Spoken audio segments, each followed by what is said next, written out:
By pressing play, you've been transported to Escape Velocity, where the random and ridiculous thoughts expressed here do not reflect the views of the store or the employees. There will be no apologies for the things said today by your hosts and their guests. With that being said, enjoy the experience.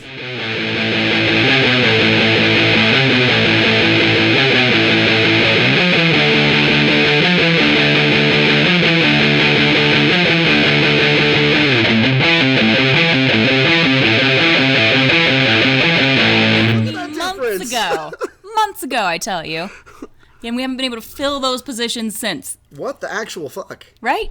And I've got about 15 officers who delegate stuff to me in terms of new accounts and agreements and services, and I'm... Whew. So you're having a time. I am. And then I got in an accident last week, so my car is totaled. Fuck. So Okay. Dealing with some real great stuff right now. I'll tell you when I get to the fun parts. Did you get cursed by chance? Did I get cursed? Yeah, it sounds like it, doesn't it? It sounds like you might have. It's a very good chance. Did you end up dancing with a homeless woman outside, maybe singing something in Russian? I don't recall, but this could be possible. I might not have You been might not have been in there. in the vicinity of that occurring. However, I was probably at home getting cursed. See? And if you do it in a dream, it might okay, who knows? That's probably what happened. I'm waiting for the third thing to go wrong, so... What about you, Eddie? Well, I worked a lot this week. I have 2 jobs. I just started my second one. So, Fuck. yeah, Dang. it's a lot going on. I went out on Sunday night, though. Okay. Went to the Chiba Bar here downtown. Had a really great time there. We made up our own trivia game that nobody was good at. Well, if you... That is absolutely correct. Kelsey was there. We all had a blast. Hell yeah. Mm-hmm. What about you, Kels? This time they didn't play Moana on the TV screen, so I was a little disappointed. But they had Dragon Ball Super on. Okay. Which I watched like the first 7 episodes. It's basically the Japanese version of Moana. Don't do that. I did. But don't. Well, here we are. How dare you? I know. For reals. It's here. There's no wishes being granted. Not today. It's disrespectful. Should we just leave it? I think we should just leave it. Okay. Okay, you know what? Well, it just came back like a boomerang. I swear to God. Goku did not take back the heart of Tafiti. Yeah, that was like the whole plot of Dragon Ball Z, right? All right, let's just go ahead and jump in. How's it going, everyone? Welcome to another episode of Escaping Podcast. The best podcast in Colorado Springs when it comes to all things geek, nerdy, and everything in between. And by everything in between, he means the moments between episodes where Goku has to level up to be worthy enough to bring back the heart of the island of his people. That's the plot, right? Anyway, today we are talking about some important women in Marvel Comics. Villains, heroes, people in between, like those moments in between I just talked about. I, as always, am Daniel. Sitting across from me is... Kills for show, a.k.a. No Emma, All Frost. I hate it. Today, Michelle is not with us. She is out about in the world and in your hearts. Hey, Michelle. Hey, Michelle, you're probably listening thinking, God damn it, those guys are fucking up. But it's okay. Joining us today, we have... Leslie, what's up? Yeah, Leslie. We've seen you before. Maybe not on this show, but a different show. On Kelsey's podcast. This is my first visit to the Escape Velocity podcast. Well, we're glad you can escape with us. Exactly, and that other podcast is Yo, Where the Captions At. It's a great show. You cool. might notice my voice is a little different on that one. Yes. Yeah, this is my escaping voice. Exactly, the big boy voice. Yeah, I don't use my other voice on that one. Word. Yeah, it's but you weird. still can hear you, though. Yeah. You'll never know what that voice sounds like unless you come find me in public. Oh, I'm waiting. Also joining us today, we have another guest. Hi there, I'm at Leahy. Yep, I'm here. I am here for the podcast. Yes, you are. Okay. So, obviously, you're having some good times, some bad times. This is a weird week for everyone. True that. But we're not here to talk about that. Keep your shit to yourself. Today, we are talking about some amazing women. Kels, can you set up the topic for us?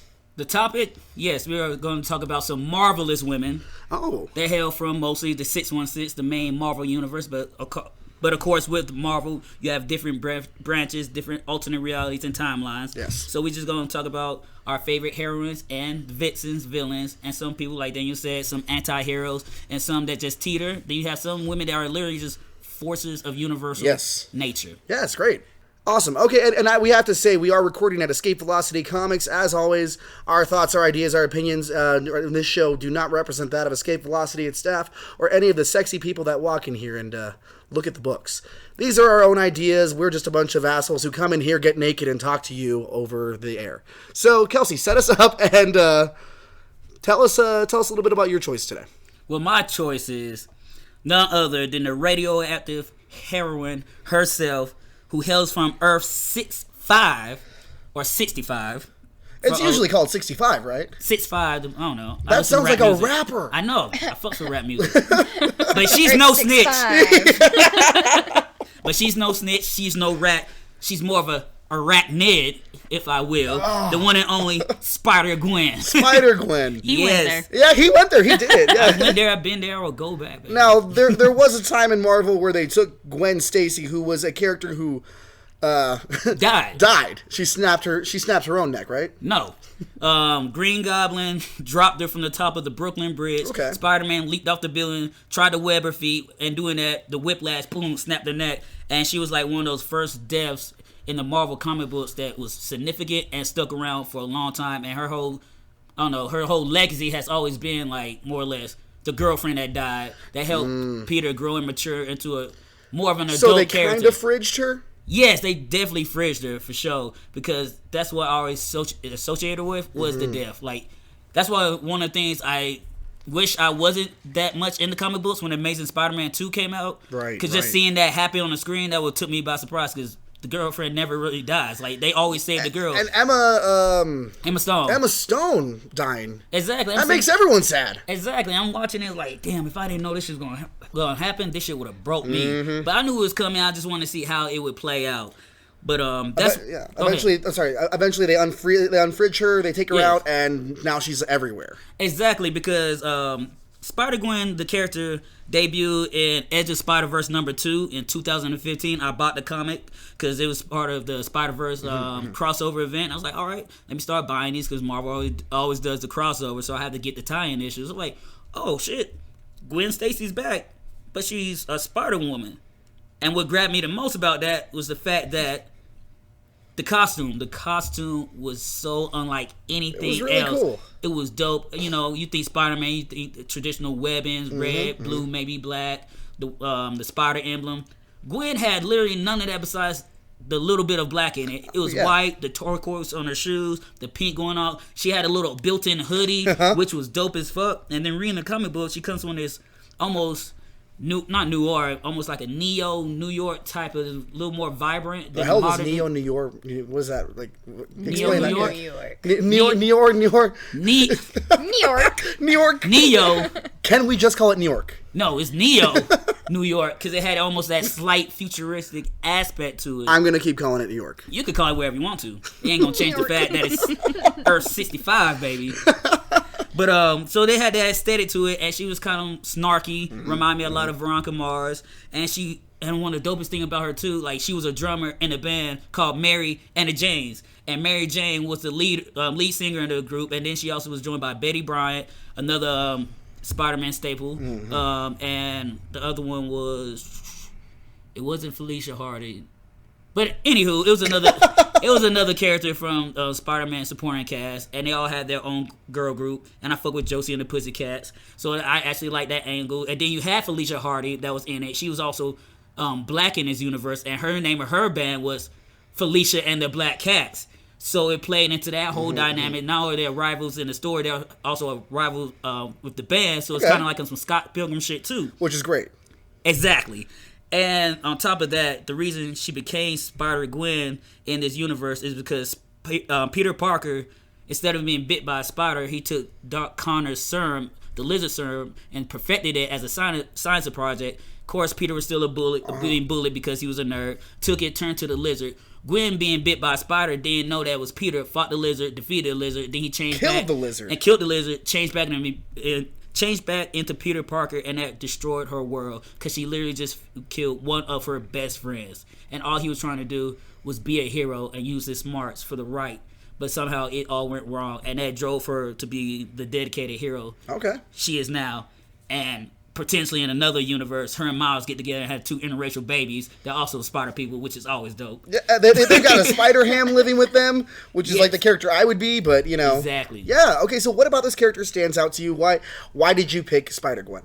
I picked Spider-Gwen because she just brought a fresh air into the mythos of Gwen Stacy, and like when our 616 Spider-Man, the OG Spider-Man, sees Spider-Gwen in the Spider-Verse, he throws up. He's like, oh shit, I can't do it. Like, he's literally been through dimensions, being killed, resurrected, had an alien bonded to him, but seeing his his dead ex-girlfriend, or however you want to phrase that, alive and a Spider-Person is almost like, yo, just give me a moment. Like, I never thought in all the multiverse I would see her again. I'm not gonna. It was a head turner, but not like the original Gwen Stacy. Yeah, it's like, unlike Scott, he didn't just go for it. Like, yeah. Another gene, I gotta get we'll talk about that here in a little bit. But she's strong. She tries to do the right thing like most heroes, but she's just a girl in the world still trying to figure her place. And also, in this 65 universe... 6'5", thank you. In Earth 6'5", their Reed Richards is a 10-year-old black kid who's literally playing with Legos at a playground. Oh, yeah. And Gwen comes to him for help, and he's still the smartest man on that planet. And that 10-year-old playing that Legos like, oh, your interdimensional watch is broken? Give it here. Yeah. You can't see what I'm doing, but I'm fidgeting with my fingers, and he fixes it just like that. If you can't see it because it's an audio medium, but I've never seen Kelsey's hands move so fast. It was crazy. Word. So, okay, great. Let's switch it over to Atty. Atty, tell me about one of the choices you made today. I decided I wanted to talk about Storm a little bit. Oh, great choice. Yes. Okay, tell me a little bit about Storm. Well, she was kind of one of the characters that really got me into the whole kind of Marvel universe. Okay. And, like, superheroes, comics, any of that kind of stuff in general. Like, she was a good introduction for me. Like, I got tired of just watching, like, Superman and Batman, these, like, archetypical kind of characters. These male power guys. fantasies. Yeah, exactly. Yeah, no, it's exactly a male power fantasy. And Storm is completely different. She's a fucking goddess. She is. It's amazing. She's this brown lady with this white hair. She's got the powers of nature. She can control the fucking atmosphere. Like, how can you get any more badass than that? Right. Exactly. And not just the atmosphere that we know, but the atmosphere at a party, the atmosphere over conversation. She controls it all. Yeah, she does. So, You betcha.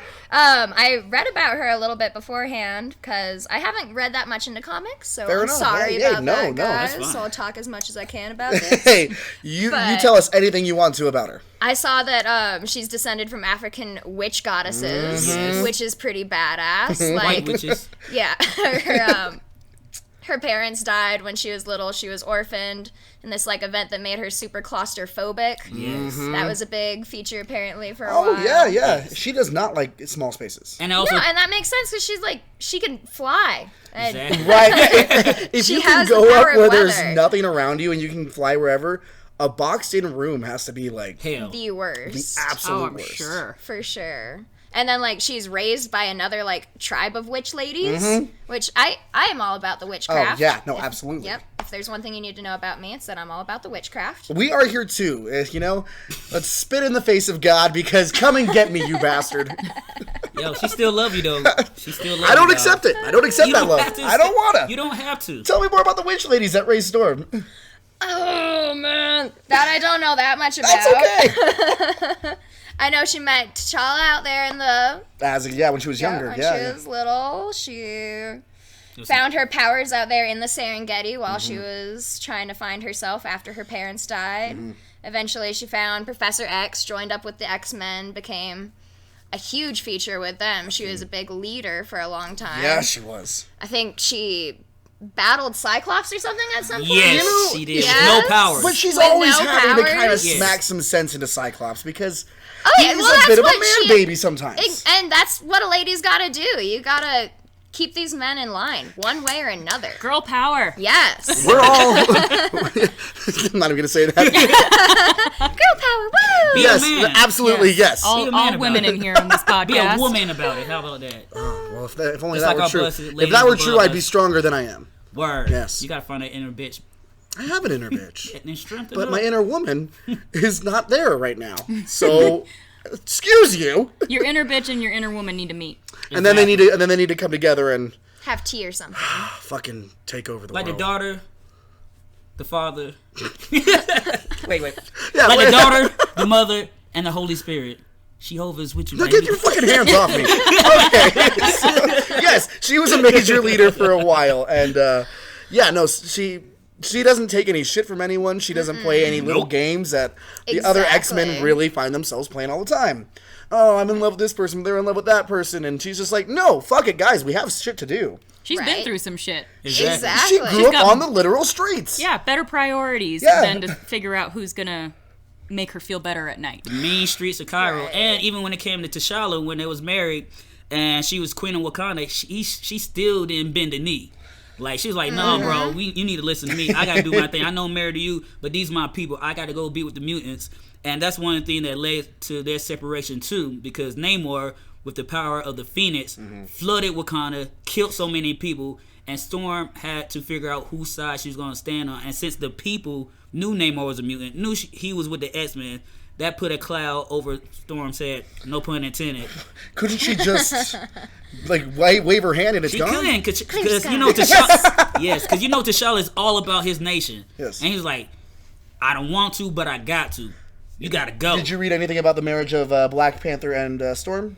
I did. It's contentious, apparently. They're, betrothed basically as little kids, and then they found their way back to each other.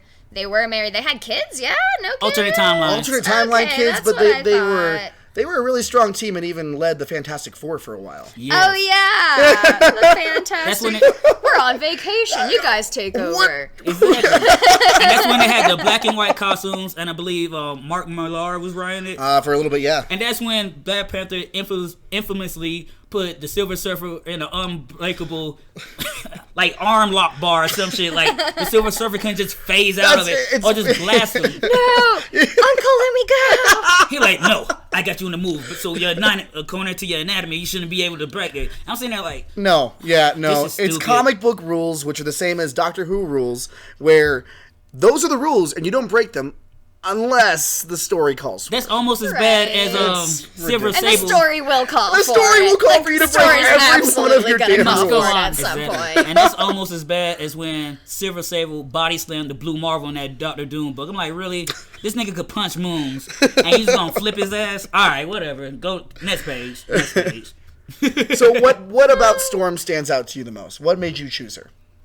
Well, like I was saying, just how no nonsense she is. She is an absolute powerhouse as a character and as a woman. The intersectionality of her personality and everything. She's half African American, half Kenyan. She's a witch lady. Yeah. She's a mutant. An Omega level mutant. Yeah, exactly. She's one of the most powerful mutants, and she doesn't let that power go to her head. I feel like either. She never once tries to use it for anything shitty. She'll bring up her titles and what she's done, but only when someone's pushing her to that limit, and she's like, watch yourself. Yeah. I am a goddess. I am more powerful than you know, and you're at my mercy right now. You need to watch that tone. I love you, but I'll kill you. And yes, lickety split. No, she's great. I like at one point her and Wolverine are together when he's running the Jean Grey school. It was good. That was awkward. I was just like T'Challa. Out of anybody in the world, it has to be it's not Tenem. And she just looked at him like, ugh. And here comes Wolverine, hurt there with some bones in Wakanda. Well, that's the thing I like because when they were together, they were both strong characters that could go do their own thing. And then when they came back together, it was intimate. It was partnership. It wasn't, oh, I'm gonna be with Jean Grey and Scott, screw you, or oh, I'm gonna be with Black Panther and Okoye, or what is that? Susan Richards. No. What's the Lupita played her? Nakia, you just said Nakia. I said Okoye. Okay, my fault. Oh, I'm racist. A little bit. Oh, the other one. We just finished Black History Month. Yo, every day in February, it's always Black History, baby. When I'm involved, keep it real. But no, that's one of the things too. With that whole Wolverine shit, he was just rebound dick. Because Storm just got done with T'Challa, and Jean Grey is gone. Sure, so it was definitely a rebound relationship, but it was a fine one. I wasn't there mad. There are some good rebound relationships. I wasn't mad at it, but I was just like, why? I like them better as work husband and wife. More like that kind of situation. Exactly. They do work really well together. Yes. Anything else about Storm that you'd like to add? Oh, man. I don't know. Yeah. That's about all I think I've got. Okay, yeah. Well, great choice. Yeah. Switch it over. Hey, excuse me. You over there. Hey, what's up? Who'd you pick? So, And why? shameless plug, And where? because it's about to come out this year, but Black Widow. Oh my God! Right? Yes. Coming in 8 next years month. too late, but still excited to see it. Yeah, and she's got to die first for her to get her own origin movie. What is that bullshit? I'm not even sure how that happened. I mean, I get it. They go back in time, which is kind of the theme, but... She's basically running the Avengers. Yes. And then, to make these boys feel good enough to finish the fight, she has to die? Yeah, she sacrifices herself to get that soul stone, and then... Yeah, and now we get to dedicate a movie to her and know her her history and her backstory. I would have rather Clint died, but I'm also not a big Jeremy Renner fan. I would have rather there I am been totally a Jeremy Renner fan. I'm gonna totally call myself out on that one because he's a hottie. I would have just preferred no Black Widow movie, but that's just me. Really? I didn't need one in the first place, but you gonna give it to me, give it to me. I'm excited for it. I'm excited for it. I'm really excited for this I movie. can't wait to learn. Not only is it a Black Widow movie... I'm intrigued to watch it. I'm not excited. I'm more focused on what it sets up and connects to rather than hearing her story. excited for the story itself, but I've also been reading the Black Widow comics. See? Yeah. For like... I don't give a fuck about it. Ever. Yeah, there's all these great stories. So, she's amazing. Are you kidding? She does S.H.I.E.L.D.'s dirty work until, they say, oh, well, you have all this red. And she's like, I could kill all of you. You know that, right? I'm like, yeah, you can. Erase her memory. So tell me about Black Widow. So she is Natalia or Natasha Romanova / Romanoff. Yes. There's different, versions, Russian and American. True that. She's a Russian spy who defected to the U.S. Yeah. And then, like you mentioned, she ended up joining S.H.I.E.L.D. Yeah. Of course, S.H.I.E.L.D. fell. How many times does S.H.I.E.L.D. fall? I guess that's true. lot. That's very a lot true. of times there's no S.H.I.E.L.D. and then there's a bigger, badder S.H.I.E.L.D. and then a better S.H.I.E.L.D. and then no S.H.I.E.L.D. Or And then then that there's hidden S.H.I.E.L.D. And a hidden S.H.I.E.L.D. that you didn't know was organizing behind the scenes. And then there's Hammer. There's Hammer, then there's Sword, then there's Shield of Faith and Belt of Truth or whatever else is in the fucking Then Bible. Tony shit. Yeah. It's getting redundant at that point. It sounds like I've never known Marvel or comics to get redundant. Not once. Never no, ever. No. Probably not. There's no sarcasm laced in that statement. So we need at a all. 20th X-Men book. Because then I just looked at the solicitations and we're getting 12 in May. Hickman was supposed to fix this. Yes. Anyway. So she was played by, obviously, Scarlett Johansson. Who doesn't know who she is? And What? probably the first time anyone's noticed Black Widow was when she pulled that character out in Iron Man 2 when she first appeared. So I think she's just a kick-ass ultimate supporting character. She's always supporting whomever's side she's on, and then she's just a badass bitch. Yeah. What's not to like about her? She's amazing, and I do like Scarlett Johansson's portrayal of her. I wish there had been a little bit more because, one, I could watch her spin around dudes' heads like when she does that, Yes. grab them, spin around, kick them, stab them kind of deal. Somewhat climb jumps, Yes. and then does the I don't even know how when that's that happened in physically Iron possible. Man 2, I was squealing because I'm like, oh, we're getting real action. And it's not just blasting or Right. throwing the shield. It's hand-to-hand combat, but there's not even any combat because she's just dominating these people. Exactly. And what that Great. brings to my main point of why she's just so badass is she doesn't actually have superpowers. She No. wasn't born with anything. No She super soldier serum. She went through some shit. She went through a spy program in Russia, which turned her into a cold-hearted The Red Room. person. Yeah. Right. Yes. And she still can kick ass more than most, as without any superpowers. With Just anything around her. Her own skill set is amazing. Her body is the weapon. Exactly. I don't mind if she uses it on me either. And talking about the movie, I think it's perfect having her villain be Taskmaster, who's got the he can photographic memory, but basically he can muscle memory. Muscle memory, yes. He can see something done and do it perfectly because that means we're gonna get more of that hand-to-hand combat. We're gonna get more of them like outdoing each other, and I'm a sucker for that. Give me an action movie with that all day. Give me characters I know. Black Widow is gonna be great. Oh, yeah. And fun fact, Emily Blunt was up for the role first, but she had a prior obligation. That would not have been as good. It would have been No. good because we have a certain vision of what Black Widow is, and Scarlett Johansson. Vision's a different character. I She's know. the epitome. And Scarlett Johansson was more famous than the character, like most people were with these Marvel characters outside of Chris Hemsworth for the most part, Mark Ruffalo, because these were all B-list, C-list characters, and then Marvel and Disney being who they are, trusted in their brand, and now we are where we are. Like, you have a Black Widow movie. Yes, it's like you said, 8 years too late. But since they did everything they had to do first, they got it. Yeah. Because maybe if they would have tried to get out earlier, it might have not been the way that it could have been, if that makes any sense. No, I mean, it's like, you hear about a bunch of would have been cast people, and you just can't imagine it. But if that's what we got, then we wouldn't have imagined it the other way. Exactly. Yeah, they might have gave her the movie first to be like, all right, Emily Blunt, she's popping, boom, boom, boom. So here's this Black Widow movie, but we don't know who she is. Like, but you're getting it. Like, everything happens for a reason. So why did you pick Black Widow? What's something about her character or her character that stands out to you? So for starters, I was thinking because Black Widow movie is about to come out, it wouldn't be a bad idea to talk about her a little bit. Oh, and we're definitely going to come back when the Black Widow movie comes out and do a review on this. Oh, hell yeah. So, y'all want to come back for that, we'll do it. Stay tuned. Dun, dun, dun. Smash cut to the future. So, yeah. And then outside of that, like I mentioned earlier, because she's not actually born with a skill set or with powers, that she went through the tough shit and actually like trained to become the kick-ass bitch she is now. And she's so good. She is. And Scarlet is just great with her. Well, and I think that's one of the things with her and Hawkeye that I enjoy, because they're not superpowered people. No. They're competing with gods and Hulks and fucking roided up American soldiers. Right. Yeah. Super soldiers. Super soldiers and mutants in the comics, at least, you know. Exactly.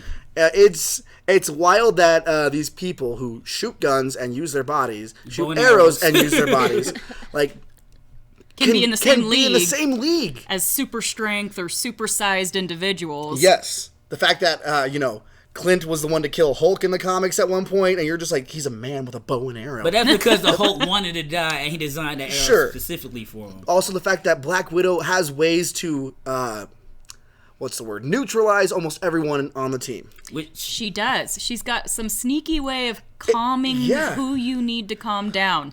I'm sure that's one of her training abilities. But also, it's like she's almost got like a Batman mind, where she's like, know how to take you down, know how to take you down. If everything goes sideways, I can handle this room. I wouldn't say it was her having a Batman mind, just the writers having to use Batman-like Batman-like thinking when writing her character to make it plausible that she can hang out with these guys. Because just like with Batman and Justice League, he shouldn't be there on paper. Sure. But you write stories where you show his skill set and how he is that capable. Same thing they had to do with Natasha and Hawkeye. They have to write things and set up these scenarios where they are actually contributing to the squad, being just humans. When, like you said, you have some of the most heavy hitters on the squad. You have Namor, Hercules, Thor, The Vision, Wonder Man. Right. Like, the list goes on and on. And the difference being, it's like she got into a great school, but by actually working her ass off. Exactly. Instead of the people who got the scholarship, you know? Exactly. And so it means more to her. She's more aware of her mortality. And the fact that she had to go through the Red Room, the fact that her whole life has been this huge training ground. She's amazing. Oh, yeah. Like, she's a living weapon, but even more than Iron Fist. Exactly, and sometimes you need somebody that's able to slip in unseen and infiltrate situations. You just can't go in and throw a hammer at it or smash it. Mm-hmm. Sometimes certain missions just take a little finesse, and that's where Natasha comes in at. Not to mention, I mean, and they didn't do it in the movies, but in the comic books, her and Winter Soldier have this whole background because they were both used by Russians to, you know? Bucky, yep. And God, I would hope for more of that, but they've already solidified who Bucky is, who Natasha is, and killed her. And so. Yeah, she's kind of gone, but she's coming back next month. Stay tuned. In classic comic form, she's dead, but also not, so we'll see. She's dead for now. Yes, you're right, exactly. Wait for another universe rebooting event, and we'll get her back. She's only dead in this universe right now, in this point in time. Yeah, but it's wibbly-wobbly, timey-wimey bullshit. I've been watching a lot of Doctor Who lately, so get off my back. I was going to say, that comic book time. What's new with who? Oh, man, so many things are new with Doctor Who. You just wait, because I'm not only am I talking about that for time travel, but for this being Women's Month, I have so much to talk about the 13th Doctor. Word. She's brilliant. Word. Anyway, I may have a crush on her, doesn't matter. She's a beautiful, two-minded, two-hearted individual from the planet Gallifrey. I love her. Okay. You can't stop our love, Kelsey. I wasn't trying to. You can't stand between it. I don't want to. Good. Okay. It wouldn't work even if you did. Yeah, she wouldn't notice me. Anyway, My character, one of the characters I picked is Gwenpool. Now, I know I talked about how Gwen Stacy was kind of a nobody character that is now everywhere, but Gwenpool is, I love it. She showed up originally on a variant cover for, what was it? It was the Deadpool Secret Wars.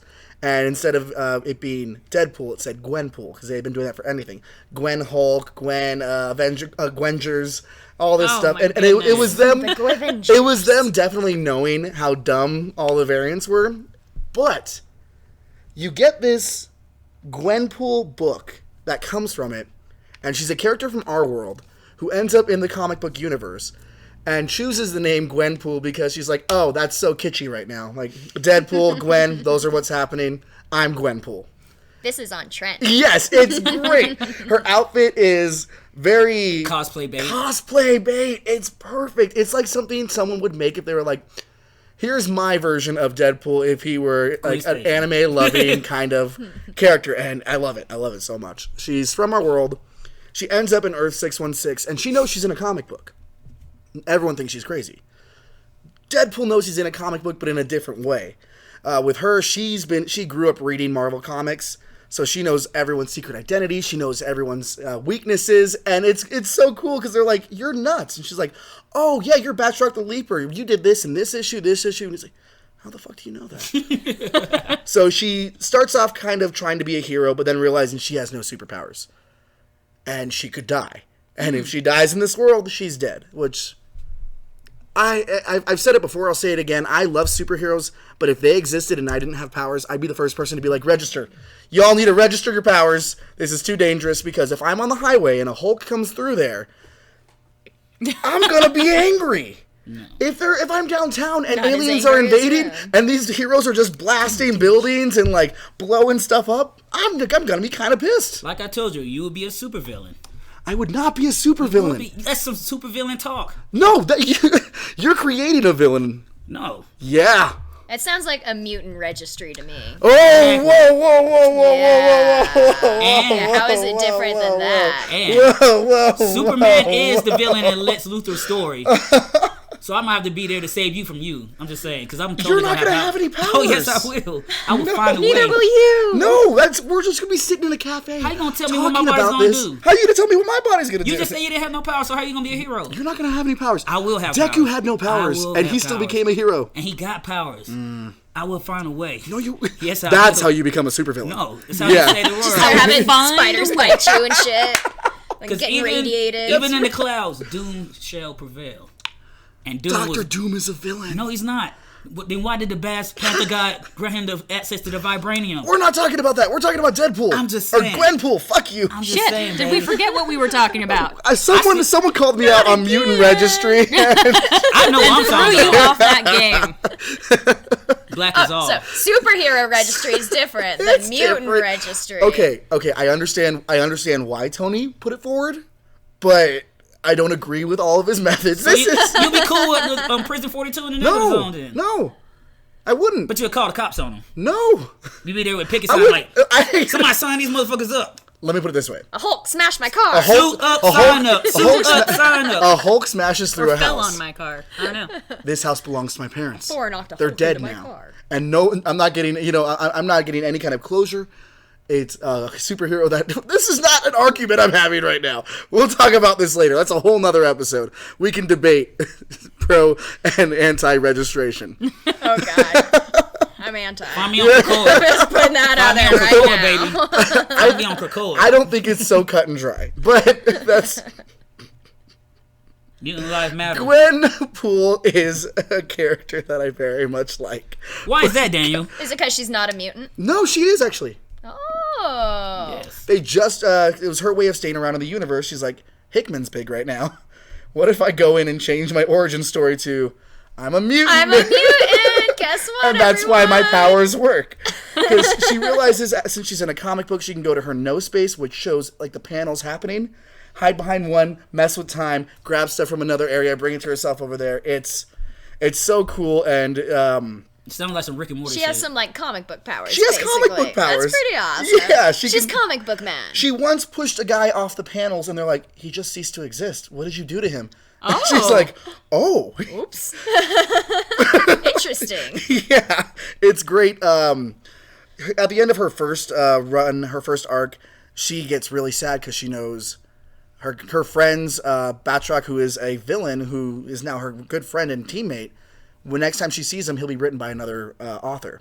So he won't be the same person, and he may not even remember this. And she's like, you're very sweet right now, but next time I see you, who knows who will be writing your story? Who knows if we'll be friends? Who knows how I'll be? Because I'll be different. Mm-hmm. And you're just like, oh, ow. That's like breaking past the fourth wall. That's like the fifth wall, getting into the writers and how it's all made. It's some Alan Moore, Grant Morrison bullshit, and I love it. It's my favorite kind of bullshit. Yeah. Just like in the episode of Spider-Man animated series when he met Stan Lee. Yes. Anytime that happens, or Jeff Lemire when they climb a mountain and realize they're on top of his head, and they're like, it's the creator. It's the one above all. So throughout her series, there have been many iterations, and in her last one, it's a mini-series about her trying to find a way to be solidified in the Marvel Universe so she doesn't cease to exist. And she's pulling all this crazy stuff like unmasking Peter Parker, kissing Mr. Fantastic, and causing a rift in his marriage. Yeah. That couldn't even work because Susan stayed fucking with Namor. Turned out it was a cardboard cutout. But still, though, and low-key, she was trying to get with T'Challa, too, when they first met. Well, and it was... they brought that shit up. Well, and it's all happening on the covers mostly, and then as the story happens, she's like, oh, wait, we need to pose for this cover real quick, because this is that moment that we showed them earlier. Eventually, she has like a battle royale with all the superpowered people, and Kamala Khan, Miss Marvel's like, "Hey, you okay right now? Like, this seems like some manic spiraling behavior. Are you fine?" And she's like, "Just fucking fight me, like kill me." And she's like, I'm not gonna fight you." And she eventually realizes that no matter what's gonna happen, she is in for the ride, and if she comes back, she comes back. But ultimately, she can only choose who she is each issue of her life. And I like that. It's weird, but I like it. It's a neat, different spin on the comic book story and the comic book characters. Yeah. It's like a combination event. Oh, absolutely. And she even brings in past iterations of herself. She's like, here's like me when I looked a little more anime. Here's where they try to make me sexy. Here's me with all the guns. Here's me where I'm cussing. You know, and it's great. Because they're all like, are you the final iteration? And she's like, I'm the current one, but I don't know about final. She's one of my favorite characters. Hopefully not. Yeah, she dated Quinn Quire for a while. Was part of the West Coast Avengers. Yo. She had a baby shark. Had legs that could live on land named Jeff. Baby shark. I'm sorry. We didn't need to go there. We don't have the licensing for that song. She's one of my favorites. I love her for that reason. I love her that she's very self-aware. Realizes that nothing is permanent, and because of that, she makes the most out of every issue she has. Word. That's why I picked her. I like her story. Yeah. It's so worth the read. It's so fucking good. I could care less. But... I know you can care less. Let's go ahead and flip that moral compass real quick. I'm down. Evil people. Evil women in Marvel. Bad bitches. The destroyers of will and worlds and hearts. Go ahead and start us off. Okay. So I chose Mystique. Okay. AKA Raven Darkholme. In movies, she was portrayed a couple of different times by different characters. Obviously, there were different timelines. It's always a different timeline with these things. It's almost hard to keep up. Yeah. It's one of those things with X-Men where no matter what form they're in, they're always fucking with the timelines. Yes. Yeah. It's a constant. I don't even want to talk about it. No. We should. Yeah. That again, a whole other episode. Well, the first time that we saw Mystique in the X-Men movies was Miss Rebecca Romaine Stamos, which was killer because she had to literally have her outfit or her costume painted on her body. I mean, it took hours each time before they can even start shooting. And imagine having to sit still as they put all that on you and knowing it tickles here, your butt itches, and you're like, I can't move. Right. And then how do you not get concerned about what you run into? No, of course, yeah. Exactly. And they about to leave blue everywhere. And they didn't even have to do that because traditionally her costume is a white, like, leotard type design. So it's like, it was interesting they chose to go that route. Right. Out of curiosity, just a vote of everyone, who wore it better, Mystique or Tobias Funke from Arrested Development? I know who you're talking about. I gotta love his cutoffs, but... really good! His never nude outfit. His never nude outfit, man. So tell me more about Mystique. So she is a shapeshifter or a mutant metamorph. Oh, okay. So she can basically shift her atoms and molecules into being a completely other person, look like them, sound like them. Interestingly enough, she doesn't take on their same mass. She's still her same... Okay, so if she looked like the Juggernaut or the Blob, she'd still be light enough to be, like, Speedy. Yes, and also still working with her strengths. She doesn't get to shift her molecules to take over those superpowers from other individuals. That was my next question, because let's say she turns into Wolverine, can she still snicked? Wrong. No, she can't, but she could create the blades, but they won't actually be blades. It would be flesh. It would be flesh, and it's like one of those things too. Why are they bending? Why are they bending?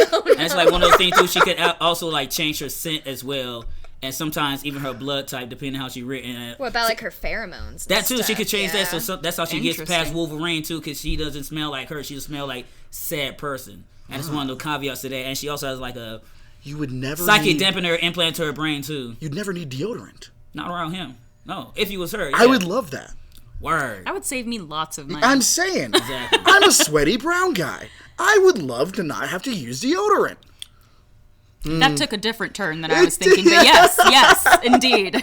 Anyway. So, little known history about Mystique. She appeared, according to the movies anyway, she appeared in Charles's kitchen when they were young and kind of hung around.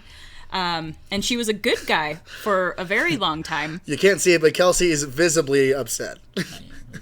Is he upset at what I'm saying? No. He's upset at the fact that that's the choice they made for the movies. Oh, it's yes. nothing to do with you. It's nothing to do with you. It's totally Full disclosure, I do not read very many comics, but I do enjoy the movie and the shows.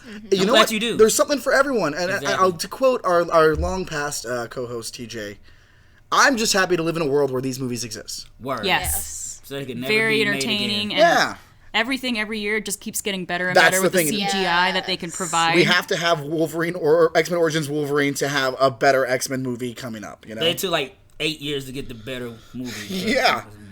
Fantastic Four and Spider-Man. 8 years You seems gotta to be make that some mark of crappy time. pancakes. Yes! Before the good pancakes come out. I think it was How it Gandhi that goes. said that. Yes, Yeah. that is exactly Gandhi. Wow. That's why we're on a hunger We strike. all learned He's something. waiting for those pancakes. He's waiting for the good pancakes. These All he first keeps ones, making are the no. bad ones. He's like, you know what? You guys have Turn those. down the heat. You guys have to. Stop burning them. But he's just saying it from like back here, kind of mumbling, like, you please not that's burn too the much pancakes. batter. So, Breathe. Yes, breathe. But anywho, so she started good, then eventually ended up siding with Magneto / turning bad, which I don't think that she's ultimately bad. I think even in her, I guess, villain days or villain time, she still was kind of a mutant advocate. sure. She wanted mutants to have a fair life with the rest of us humans. Right. Well, I mean, it's not their fault they're born that way. Exactly. And also, they shouldn't be judged because they look a certain way. But that's, again, the X-Men and always being a analog for those who are considered lesser than. So, I mean, in the comics, she's not always bad. She is always part of the Brotherhood, and I understand the Brotherhood's methods a lot more as an adult than I did as a kid. I'm like, these are evil people, and I'm like, well, they've also been ostracized, and she can't ever look like herself because she's blue, and she feels that disconnect because she's always changing from person to person, and then in the comics, she changed so many times, she's like, I don't even know if I'm, like, normal inside or me anymore. I don't remember what I look like. After shifting her molecules so many times. Yeah. And also, she was an X-Men for a stint as well. During, I believe, it was Mike Carey's run, quite possibly, when Cable came on, Sabretooth was there, Iceman, and Cannonball had their little buddy shit going on, which was pretty dope during the Seven Lights, setting up the whole Messiah Complex story arc too. Yeah. But she's great. She's deadly, but again, as an adult, I don't see her as just a villain anymore.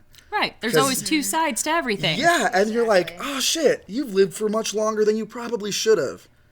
And you've got some experience, and you've got some knowledge, and... You've also got a identity complex. There's some weird, And who wouldn't? Who wouldn't after having to take on so many different forms to be accepted? True that. Fuck that, Yeah. man. She I'd was have also, conflict. in the comics, she was married to Destiny, a precog, basically. And they, They were just the best wives you would ever hope to be. Yes. They're wonderful. They work in tandem, but they're also a deadly combination because Destiny can tell Mystique where she needs to go, and then Mystique can ask Destiny, like, okay, who should I look like? What form should I take? What's the best form? And they're a deadly combination. But can put some finesse to the things they're about to do. And That's deadly. And it's one of the things, too, she couldn't have Destiny's child. But she did end up having a child as one of the X-Men's most prominent and most enduring and loved members, which is Kurt Wagner, a.k.a. Nightcrawler. Yeah, Nightcrawler's her kid. Did you know that? You know, I honestly did not know that until I was doing a little bit of research before this podcast, and I thought, oh, is that why she went and saved him? Yeah, there's a whole arc there. He's blue. Well, and in the comics, he remembers being thrown, and these whole, she threw him into the river. And then finally, years later, we get a mini episode, a issue where it shows her history and the fact that they were coming for her baby, that they were going to kill him. And much like the fictional story of Moses, she put him in the river and said, hey, you got a better chance. And as he was going over the ledge, that's when he bamped for his first time and was like, fight or flight, gone. And that's one thing that was dope about the X-Men animated series, because they actually adapted that story arc into an episode. And that's how I knew about it as a kid. Like, oh, shit. Like, Nightcrawler, Roy Simpson, and that would make Rogue his adopted sister, because Rogue was brought in by Mystique to be a part of the Brotherhood of Mutants. Adopted by her, yes. Yeah, I read that she basically took her in and took her under her wing and basically adopted her. So yeah, pretty neat stuff. Pretty neat stuff. Anything else about Mystique you'd like to talk about? I don't know if I had mentioned, obviously you guys already know, but Jennifer Lawrence is playing the more recent Mystique. Yes. Played Kelsey's favorite iteration of Mystique. I'll have everyone on this podcast know. Kelsey loved Jennifer Lawrence as Mystique, and what did you say? Phenomenal acting, best choice for them to go with the movies. Even Stephen Warner could see my eye rolls right now. End statement. So what is it about Mystique that made you choose her? I think I enjoyed the fact that she could shift herself to her needs. Almost like she was taking care of herself. She was in this world where she was kind of given the shitty stick. Oh yeah, no, for sure. So she learned that she needed to become what she needed to become in order to survive. Okay. And I think there's just something to say about a woman who can stand on her own feet and kick ass. Right, and she does. Whether she's on the side of the X-Men or the Brotherhood or just her own side, she does also not take shit and will kill someone immediately. Mm-hmm. She's got no qualms about that. Kelsey, you look pensive. No, I'm good. I'm good, baby. I'm good. Let's talk about your choice. I might switch it up. I might just go ahead and just talk about Emma Frost. For the first part of most of her publication, she was a part of the Hellfire Club, which is this elite, behind-the-scene, shadowy, socialite group for mutants, but not necessarily just mutants, but for the wealthy and the rich in the world. She was the White Queen, and she ends up joining up with the Brotherhood of Evil Mutants at some point in time. She was a pivotal part in the Dark Phoenix saga. She helped them mentally take over Jean Grey and brainwash her in being a part of their organization so they could use the power of the Phoenix to take over the world like most villains do. But after her group of young students, the Hellions, were killed, she decided to dedicate her life into raising and, not grooming, but raising and teaching young mutants on a better path. Along with Banshee. Along with Banshee, and that's how she kind of... And Jamie Madrox. And Jamie Madrox. That's how she kind of aligned herself with the X-Men. Then she went on to be the headmaster of the Gen X portion of the X-Men, which took place in the mid-90s, which was like their version of the New Mutants program. Fast forward, Grant Morrison comes on to the X-Men brand. New X-Men. New X-Men brand, like 2000, like 99, sometime that period. Then she officially joins the X-Men, but this is after, all her villainy. You say 2099? No, 2099? Like 2000 to 99, like in that Okay, yeah. Because there is a Marvel line of 2099, and I'm like, that didn't happen. Exactly. So around then, she became part of the squad, and, people were still reluctant about that, but, like, if you know the X-Men, you don't stay a villain long. Like, majority of, 45% of the X-Men prior to Hickman started off as villains. Mm-hmm. So she came on. Of course, she butt heads with Jean Grey. Then there was that psychic affair she had with Cyclops. And then after Jean Grey died again, Emma and Scott became a thing, which a lot of people was like, really, bro? But then again, Cyclops has always had a thing with psychics, and he always ends up rebounding with some chick after one of his wives. Sure, and not to derail that, but he also got with a clone of his dead wife and didn't see a problem with it. Exactly. And got her pregnant, had a son, but as soon as Jean Grey came back from the dead, he was like, deuces. Then would let her, Madeline Pryor is that clone, and she became the Goblin Queen.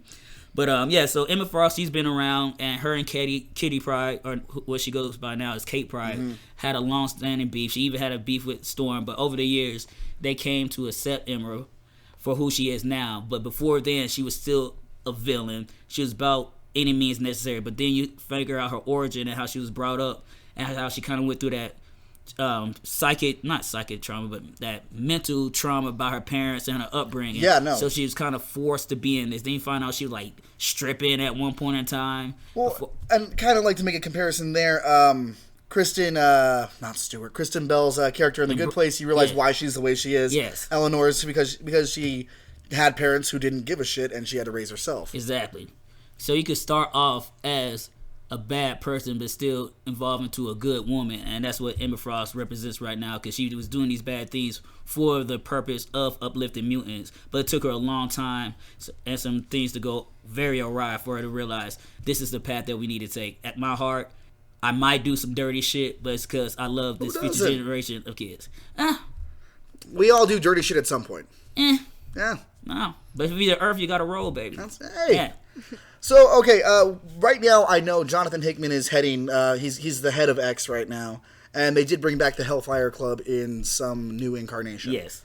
Can you tell me a little bit about that? The Hellfire Club in this new iteration of it is like the black market trading company for all the Krakoan drugs that can't be brought into places because they don't want the drug in their country, so they are using the Hellfire Club to sneak them in on the low and to profit from that. And Sebastian Shaw is the black king of the organization. Emma Frost, of course, the white queen. She brought in Kate Pryde to be the Red Bishop.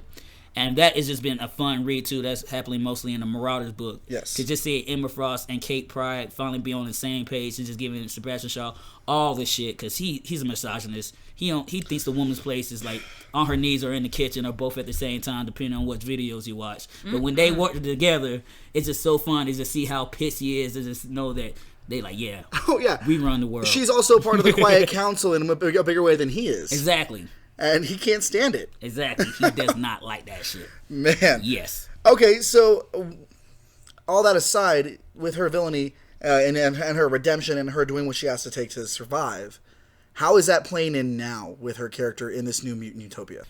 The way it's playing in now, I wouldn't say it's too much of the villainess, but she still has that authoritative presence and air about her. Okay. So it's still like, yes, we're all united, but at the same time, I don't know if I truly know what Emma is always up to.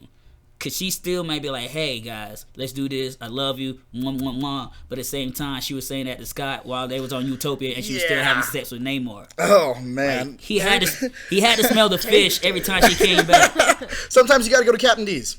Exactly. Get a little fish. And see me. But it is what it is. But like, people know what they can Shameless plug. Shameless plug. I was talking more about like seafood with. Yeah, I understand that. It was Yes, word. But Namor has always had a thing with blondes, because that goes back to his childhood, and it also explains like his fascination with Susan Richards as well. Sure. Okay. So then, what was the thing that stands out to you most about Emma Frost? Why did you choose her as your villain? I chose her as my villain just because, as the White Queen, that name just sounds. It evokes power. Royalty. It sounds like elitist. It sounds privileged. It sounds like, yo, I don't care about whatever. I'm here for my land. I'm here for my people. And she's just that character that you want to hate, but at the same time you love Emma, because her aesthetic, the white, the look, the glow. She's always dressed fabulous, and it's like, I want to hate this bitch, but I can't. But it's like, ugh. And you're just waiting for that moment, like, see, I knew it. But then when you find out, no, she was doing this for all the right reasons. She just was being more or less a bitch about it. What can you do? And sometimes you gotta be to get shit done. Exactly. So keeping with that theme, who did you choose for your villain? I decided I'm going to talk about Hela from Ragnarok. Yes.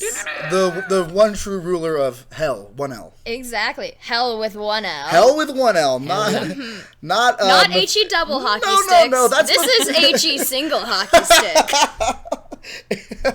Sorry, I don't know why that's so fucking funny. Because she did only take 1L in the movie. That was good. Tell me about Hela. Well, she's hella badass, that's for sure. Oh my god, I knew it. I knew there was going to be a pun as soon as... It's unavoidable. It is absolutely unavoidable. She's an incredible character. She is the goddess of death, basically, and destruction. Yeah. She is the one who brings about Ragnarok, the destruction of Asgard, and that's how she was created as well, I believe, was during a Ragnarok in a alternate universe with Loki or something like that. Yeah, in the original... Yes, Yeah. and also in the current iteration, Loki is actually her father. Yes. That's what I thought. Yeah. Loki actually... So in mythology, Loki had 3 kids. And the wolf in the movie is actually one of his sons as well. Yeah. Yeah. Fun fact. Also, the... Odin's horse, which I don't think you ever see it in the movie. You see it when he comes in. When he goes in the first movie when he comes down to save him. I didn't notice that till like the 7th time I watched Thor. Like it has like 6 legs. 8 legs. 8 legs. Yes. It's an 8-legged horse, and that is also one of Loki's kids because he took a form of a horse to mess with Thor, and a male horse caught up to him, had his way with Loki. Loki stood in the horse form, gave birth to the horse. Yeah. This is some shit that's what you to do hear when for you're the first time right here. Oh man, old mythology is something you should all look into because it is extremely fun. It's so. Tell me more about Hela, Loki's sister daughter. Loki's sister daughter, yes, she is a destruction incarnate. She has all your typical Asgardian powers. She's very strong, very fast. She is not easy to take down. On top of that, she's stronger than a lot of the Asgardians. She has like the power of death. She's the one who takes them away when they die. Yeah. She's the one who claims their souls, and she is constantly trying to claim souls. That is her thing. She all Can't about get enough claiming souls. souls. She's like, No. claiming souls is my business, and business is good. Business is good. Let me get Odin. Let me get Loki. Let me get Thor. Exactly. Especially when I'm gonna get them all multiple times. Because they're always reincarnated. Yes, and I'm gonna bring them back so that I can get them again later. It's like chess with souls. Yeah, absolutely. Like I'm playing the long game here. especially too with them being a warrior race and come from Norse mythology, they're always battling. So there's always souls for her to take dealing with that type of mythology. Well, that's the thing. Or religion, depending on how you slice it. If the Valkyries can't get them to Valhalla, Exactly. Hela will take them Hell away. yeah. Does she take a elevator to get there? I wish we had all died in 2012. Oh, I did. But I'm back, bitch. Like that, bitch. Reincarnated. Reincarnated by Hela or Loki or one of them or a combination of them. I am. Probably. What can I say? I am hella cool. Oh, Can we edit that one out? Yeah, I please? think that one's I gonna think have it to died go. a little. Just a little It's bit. one though. too many. There was allowed to be one, and I got it. So. That's right. That's right. Thank you. So, This is my thing to talk about. so I know at one point Thanos actually strikes up a relationship with her because instead of chasing after death, the actual idea of death, The universe is dead. there's a goddess of death. Yes. Why? It's so much better. Yeah, exactly. Why get the milk when you can have the cow for free, man? And she went at it too. Just bring the souls to me, baby. That's right. Come on. And instead of death, who's going to be like, oh, it's never enough until everyone's dead, Hela's like, this is great. Right? Yeah. We're gonna keep it going. And plus Thanos already knows that she got that thing with Deadpool too. So it's like, all right, you gonna fuck with this dude? Boom, I'm gonna get another one. Yeah. I mean, I'll take silver. If I can't get the gold, I'll take some silver, baby. I don't know if death is the gold because death is also like, death is also just the concept of death and would never truly love someone. But he still loves her. Deadpool still loves her. She loves Deadpool enough to make That's Thanos true, be like, that's true. nah, motherfucker, you're never gonna die. That's why you have a killing factor. If I can't You have are her, not coming to hell with us, Exactly. okay? Not if I have anything to say about Exactly. it. So, anything else you want to talk about with Hela? Just the fact that, like, a lot of supervillains and stuff like that, I feel like they always have an intense backstory as to why they're so evil, why they are this way. This is just what she was created for. Yeah. This is who she is. She is a villain. She is evil. Well, not necessarily evil. She is just destruction. She's change. She's, like, Kali, the goddess of death. It's right, or very Hades. Similar. That's his job. Exactly. Pluto. She's just doing what she does. Nash. Pluto Nash. Because it killed my love for Eddie Murphy. It's true. It had to happen. We all had to have a little bit of Pluto Nash in our life. God damn, that movie was awful. But yeah, just her unabashed, destructive tendencies, I guess. And the fact that she doesn't need, like, this whole, like, oh, I was abused as a kid. No, right. And This I is had her to nature. find my own way. Yes, exactly. And she doesn't, there's no quarrels with it. She doesn't try to be anything else. So is there any kind of honorable mentions of any time she's gotten the Asgardians, like Odin or any of his charges, any of his people, and it's been, like, especially, not maniacal, but, like, strategy, or she pulled off a good scheme?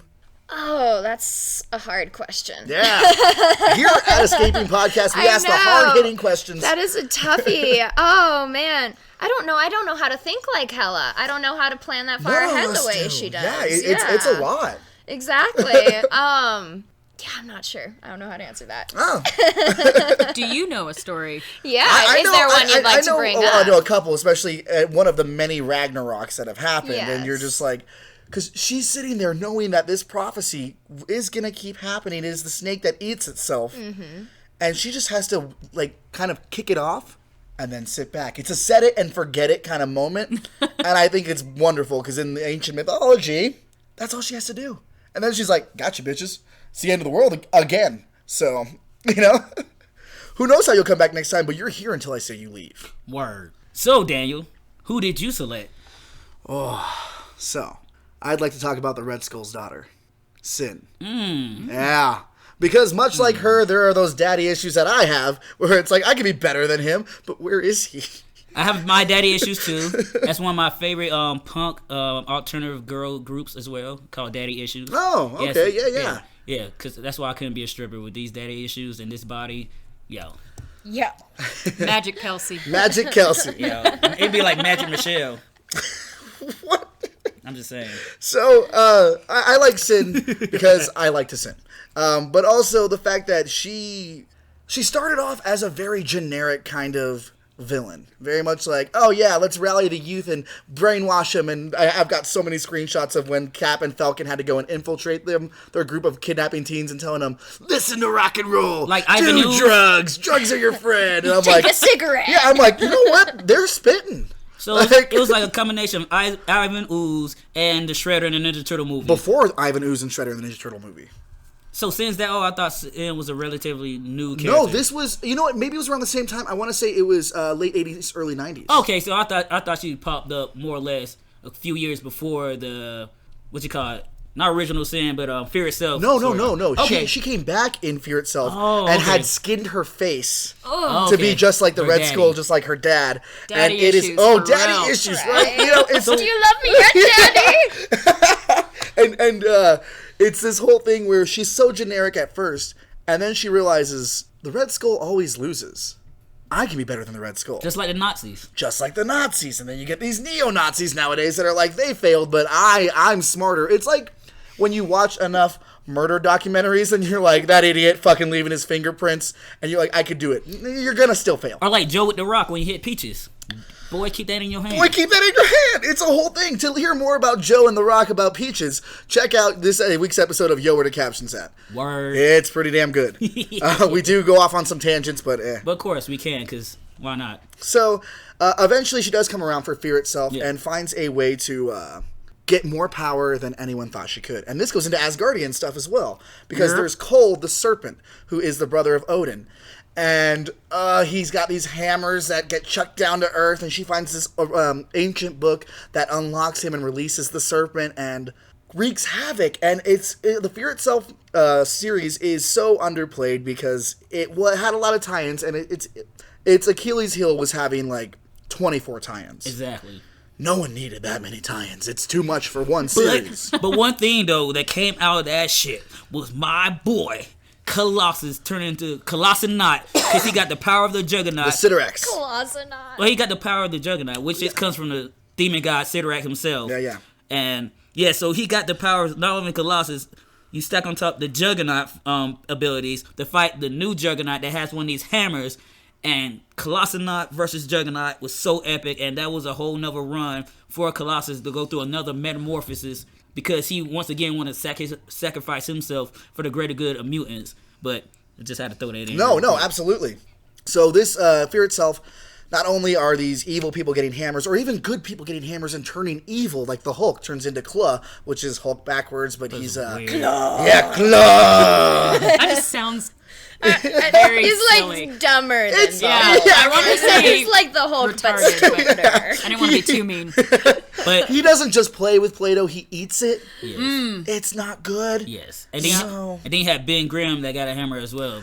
That was great because he's a good guy, and he goes on a rampage, and I think the kids, Franklin and Valeria, are with him, and then Fantastic Four kind of swoop him out at the last second because they're like, "This isn't you, please, you're still in there." Then Franklin's like, I got this. Because he's an Omega level mutant that creates his own universe. He's reality shifting, but not in the same way Wanda is, and Wanda's one we'll talk about later. But Wanda Maximoff. But right now, Sin.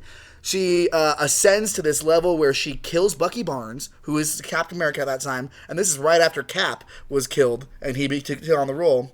He shows up with Natasha, Black Widow, and Falcon, and they're fighting against her, and she's like, "Ooh, another Captain America to kill," and fucking does it. Just wipes him out. Dang. Yes. It's wild, and everyone's like, "Oh shit, Yes. that was Cap." And if there's no Cap, who's gonna rally us? Retreat. So she goes through this whole process, and I think she would be a great villain for the new Falcon and Winter Soldier series coming up. Diversity. Because, well, that's the thing. Red Skull's been dead in the fucking movies. Yeah. Bring in his daughter. We've already got a new Captain America. Have her come in and really wreak some havoc on both of That them. could be interesting. I would really like to see that. Long story short, bring her in. She dies. She replaces the original Red Skull on that mountain. And he comes back because they switch places. They keep switching. Well, and in the comics, eventually, the universe is rebooted in Secret Wars. She gets her face back to normal, which is it's a nice thing, But she's still doing just ratchet shit with Crossbones, who is also another Captain America villain, and they're just like fucking and wreaking havoc, and then fucking some more, and then shooting up some people, and it's this weird Bonnie and Clyde kind of deal. Okay. But she's calling the shots. She points him in a direction. She's like, "Go get him." He does it. It's great. But she also was a major player in the Old Man Logan storyline, the Dead Man Logan storyline, because in the original Old Man Logan, Red Skull had used Mysterio to trick Logan into killing the X-Men, but that was an alternate timeline. The day had passed. Red Skull's dead now. And she's like, "Oh, well, yeah, we could do that. But we're going to do it my way, and we'll use Mysterio." She keeps fucking up because she's not about world domination. She's about, robbing a bank, going off to an island, blowing the money, coming back, and doing the same thing again. Terrible villain. A terrible villain. But also, I get it. I mean, that's like the It's living day villain. to day villain. If we're gonna be a villain, let's go rob the banks and spend the money on another island. Right. Hey, you want to go blow up that Avengers monument and then run? Yeah, I do. And when Miss Sinister shows up, she's from an alternate timeline, trying to get her to get back on course. Sin's like, "You don't know me. You don't know the shit I've been through. I released the serpent. Okay, I've wreaked havoc before. I've tried the world domination. Pass. We can have Wolverine kill his friends. That's fun. That's a good time. But you know what? Yeah, it never gets old. Point him in a direction. Berserker rage. Slice. Yes. Snick, slice, snicked. Word. So the reason I chose her is because she starts off like you would imagine, but then she becomes her own person and doesn't fall into the tropes of here's what a villain needs to be, here's what a female villain needs to be, and here's how you should be your dad. Mm-hmm. Instead, she's like, "No, we're gonna go, fuck over here, and then I don't know, what do you want to do? Let's try destroying the Vision real quick." Great, yeah, boom, he's broken. Cool, great day. I love her. She makes her own choices. Kind of the same reason I chose Gwenpool. Everything is, it's temporary. No rule books. No rule books. Word. Just fucking go for it. Yeah. Yeah. I think that'll actually bring us to the end today. Uh-huh. Yeah. How do you feel about that, Kels? I have no problem with that. All right, so let's go ahead and wrap this up. Thank you both so much for being here today. This has been a great episode. Thanks for having us. The pleasure is always ours. Yeah, please come back. We'll find other topics that you are interested in and bring you back on the show. Addie, thank you for being here. Anything you'd like to plug? Where can the people find you? And what female comic book character would you like to see come to the big screen or the little screen? Gotcha. Well, I'm at Leahy. You can find me on Instagram at LeahyPie. I do lots of art, graphic design, that kind of thing, so check me out there. Female character that I'd really like to see come to the big screen, little screen, have her own kind of thing. I think that Netflix should do a Gwen Spider fucking cartoon. I think Spider-Gwen, yeah. Yes, it's Spider-Gwen cartoon. I think that they could do that really well in the same kind of style they did the whole Spider-Verse. The Spider-Verse was really, it was fantastic. Yeah. And that's still Sony owned, but they are talking about the next one being more focused on her dimension. Exactly. I think it'd be great. Okay, Leslie, same question. Where can the people find you? Anything you want to plug? And which female character would you like to see come to the big or small screen? I'm a little more boring, guys. I'm not a whole big social media presence. Which is okay. So no plugs there. It could be anything you want to plug. Like you saw something good on Netflix, or there's a place downtown that makes like some fucking amazing paninis. Oh my goodness. I know, right? The possibilities are endless. We're going to put a pin in that and I'll have it for next time. Sounds good. But what I would love to see, just after you explaining Gwenpool, she sounds like an awesome chick to watch. I love her so much. I think that would be an interesting and very entertaining and show or movie, and just all the different twists that could occur because she doesn't have a set of rules that needs to be followed. At all, right? Well, and I think with how crazy Endgame was and how this new Loki series is going to mess with like time travel and messing with the multiverse, and then the multiverse of madness, it opens up the door to the crazier characters like Gwenpool. True that. I think we can use a little bit of crazy. I think we every need now it. and then. Got to shake it up. Yeah, the straightforward movies are fun, but they're a little by the book. Right. You get an Ant-Man in there every now and then. You get a Guardians kind of same deal, but then we got time travel, Professor Hulk, we got fucking Cap lifting the hammer, now we're having Loki go through and mess with shit. Come on. Now's the time to do the crazier stories that they never thought we could. Yes. Kelsey, tell me a little bit about yourself. Do you like paninis? And long walks on the beach. I love that song by Lil Nas X. You can find me on social media, Snapchat, Instagram, Facebook, Kelsey Show. You already know the deal. Yeah. You can also find me, like we already plugged several times here, Yo Where the Captures At, the second podcast on the Escaping Podcast Network. Word. And for us, character I want to see on a big screen, like I said it before, if you've been listening to this podcast, give me a scene prelude in Black Panther 2, or at least in Black Panther 3, as a young T'Challa meets a young Storm on his travels. That's all you have to do. Set her up, and then give me the solo Storm movie, which I had already said will make so much money. Because black women will come out to see black women. Well, and if you have her as a young kid, then you have her dealing with the Shadow King. Exactly. Or like I said, you just put her in like in between, like in the beginning of Black Panther 2. Don't have to bring her up. So when she does pop out, you can already have that established. And established fans will know, little girl with white hair, we know who that is. And then when you see her again, she could be grown, she could be in the third one, or she already could be with the X-Men. But I just want to see that because, like we already talked about on the show, she's so important. She's the number one female character at Marvel. I don't care what nobody says. The facts are the facts. The fans love her. The people love her. Quick question for you then. Give a Storm. How would you feel about them bringing back the same lady who played Storm in the with the younger X-Men? Don't do it. Really? Oh, I thought she was great. No.